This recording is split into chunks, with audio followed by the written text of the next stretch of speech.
নমস্কার সুপ্রিয় দর্শক, আজ 24শে জুনের বিস্তারিত আবহাওয়ার সংবাদে আপনাদের সবাইকে স্বাগত। আজকের এই বিশেষ প্রতিবেদনে আমরা আলোচনা করব পশ্চিমবঙ্গের সামগ্রিক আবহাওয়ার পরিস্থিতি, দক্ষিণবঙ্গ ও উত্তরবঙ্গের বিভিন্ন জেলার বৃষ্টির সম্ভাবনা, তাপমাত্রার পরিবর্তন, বজ্রপাতের আশঙ্কা এবং আগামী কয়েকদিনের আবহাওয়ার সম্ভাব্য চিত্র নিয়ে। জুন মাসের শেষ সপ্তাহে প্রবেশ করার সঙ্গে সঙ্গে মৌসুমী বায়ু পশ্চিমবঙ্গ জুড়ে আবারও সক্রিয় হয়ে উঠেছে। বঙ্গোপসাগর থেকে ক্রমাগত জলীয় বাষ্প প্রবেশ করায় রাজ্যের বিভিন্ন জেলায় মেঘের ঘনাঘটা দেখা যাচ্ছে। এর প্রভাবে দক্ষিণবঙ্গ ও উত্তরবঙ্গের একাধিক জেলায় বৃষ্টি, বজ্রবিদ্যুৎ সহ ঝোড়ো হাওয়া এবং কোথাও কোথাও ভারী বর্ষণের সম্ভাবনা তৈরি হয়েছে। আজকের দিনে সকাল থেকেই রাজ্যের একাধিক জেলায় আকাশ আংশিক মেঘলা থাকার সম্ভাবনা রয়েছে। দিনের বিভিন্ন সময়ে সূর্যের দেখা মিললেও মেঘের আনাগোনা অব্যাহত থাকবে।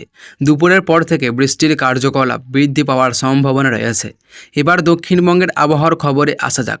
কলকাতা, হাওড়া, হুগলি, উত্তর 24 পরগনা, দক্ষিণ 24 পরগনা, পূর্ব মেদিনীপুর, পশ্চিম মেদিনীপুর, ঝাড়গ্রাম, নদিয়া, মুর্শিদাবাদ, পূর্ব বর্ধমান, পশ্চিম বর্ধমান এবং বীরভূম জেলার একাধিক জেলায় বজ্রবিদ্যুৎ সহ হালকা থেকে মাঝারি বৃষ্টির সম্ভাবনা রয়েছে।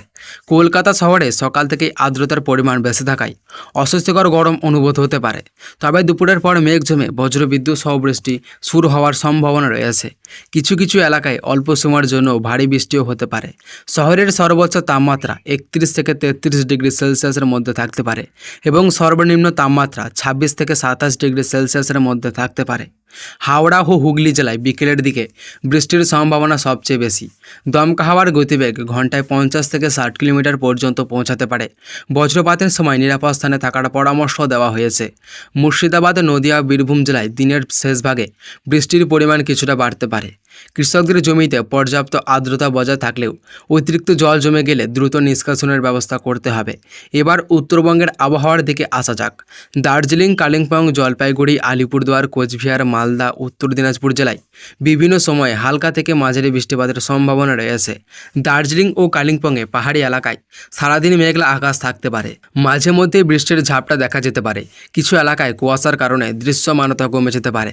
পর্যটকদের সতর্কতার সঙ্গে যাতায়াত করার অনুরোধ করা হয়েছে। আলিপুরদুয়ার ও জলপাইগুড়িতে বজ্রবিদ্যুৎ সহ মাঝারি থেকে ভারী বৃষ্টিপাতের সম্ভাবনা রয়েছে। নদী ও জলাশয়ের জলস্তর ধীরে ধীরে বাড়তে পারে।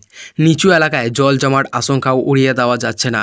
এবার তাপমাত্রার বিষয়ে জেনে নেওয়া যাক। বৃষ্টির কারণে দিনের তাপমাত্রা খুব বেশি বাড়বে না। দক্ষিণবঙ্গের বেশিরভাগ জেলায় সর্বোচ্চ তাপমাত্রা 30 থেকে 33 ডিগ্রি সেলসিয়াসের মধ্যে থাকতে পারে। উত্তরবঙ্গে 28 থেকে 31 ডিগ্রি সেলসিয়াসের মধ্যে থাকার সম্ভাবনা রয়েছে।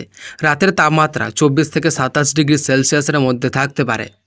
আর্দ্রতার পরিমাণ 70 থেকে 90% মধ্যে অনেক জায়গায় ভ্যাপসা গরম অনুভূত হতে পারে। তবে বৃষ্টির পরে আবহাওয়া অনেকটাই স্বস্তিদায়ক হয়ে উঠবে। কৃষকদের জন্য আজকের এই বিশেষ বার্তা হলো ধান, পাট এবং অন্যান্য খরিফ ফসলের জন্য এই বৃষ্টি উপকারী হতে পারে। তবে বজ্রপাতের সময় খোলা মাঠে কাজ না করার পরামর্শ দেওয়া হয়েছে। এছাড়াও গবাদি পশুকে নিরাপদ স্থানে রাখার পরামর্শ দেওয়া হয়েছে। মৎস্যজীবীদের জন্য সতর্কবার্তা রয়েছে। সমুদ্র উপকূলবর্তী এলাকায় আবহাওয়া দ্রুত পরিবর্তন হতে পারে। তাই সমুদ্রে যাওয়ার আগে আবহাওয়ার সর্বশেষ আপডেট এবং প্রশাসনের নির্দেশ মেনে চলুন। আগামী 24 থেকে 72 ঘন্টার পূর্বাভাস অনুযায়ী পশ্চিমবঙ্গের অধিকাংশ এলাকায় বৃষ্টির প্রবণতা অব্যাহত থাকতে পারে। দক্ষিণবঙ্গের বেশ কয়েকটি জেলায় বজ্রবিদ্যুৎ সহ বৃষ্টির সম্ভাবনা রয়েছে। উত্তরবঙ্গে কোথাও কোথাও ভারী থেকে অতি ভারী বৃষ্টিপাত হতে পারে। এর ফলে নদী ও সংলগ্ন এলাকায় এবং নিচু এলাকায় জল জমার পরিস্থিতি তৈরি হতে পারে। শহরাঞ্চলে যানজট ও জল জমার সমস্যাও দেখা দিতে পারে। তাই প্রয়োজন ছাড়া ভারী বৃষ্টির সময় বাইরে না বের হওয়ার পরামর্শ দেওয়া হয়েছে। সবশেষে বলা যায়, পশ্চিমবঙ্গের বর্ষার প্রভাব ধীরে ধীরে আরও জোরালো হচ্ছে। আগামী কয়েকদিন রাজ্যের বিভিন্ন জেলায় বৃষ্টি অব্যাহত থাকতে পারে। বজ্রপাত, দমকা হাওয়া এবং ভারী বর্ষণের সম্ভাবনা থাকায় সবাইকে সতর্ক থাকার অনুরোধ জানানো হয়েছে। তো সুপ্রিয় দর্শক, আজ 24শে জুনের আবহাওয়ার এই বিশেষ আপডেট এতটুকুই। আগামী কয়েকদিন পশ্চিমবঙ্গের বিভিন্ন জেলায় বৃষ্টি, বজ্রপাত এবং দমকা হাওয়ার সম্ভাবনা থাকছে। তাই সবাই সতর্ক থাকুন এবং প্রয়োজন ছাড়া খারাপ আবহাওয়ার সময় বাইরে বের হওয়া এড়িয়ে চলুন। আবহাওয়ার প্রতিটি বড় আপডেট সবার আগে পেতে আমাদের চ্যানেলের সঙ্গে থাকুন। ভিডিওটি ভালো লাগলে অবশ্যই একটি লাইক করুন, বন্ধুদের সঙ্গে শেয়ার করুন এবং চ্যানেলটিকে সাবস্ক্রাইব করে পাশে থাকা বেল আইকনটি চাপতে ভুলবেন না। আজকের মতো বিদায় নিচ্ছি। আবারও দেখা হবে পরবর্তী আবহাওয়ার বুলেটিনে নতুন খবর ও নতুন আপডেট নিয়ে। সবাই ভালো থাকুন, সুস্থ থাকুন এবং নিরাপদে থাকুন। ধন্যবাদ।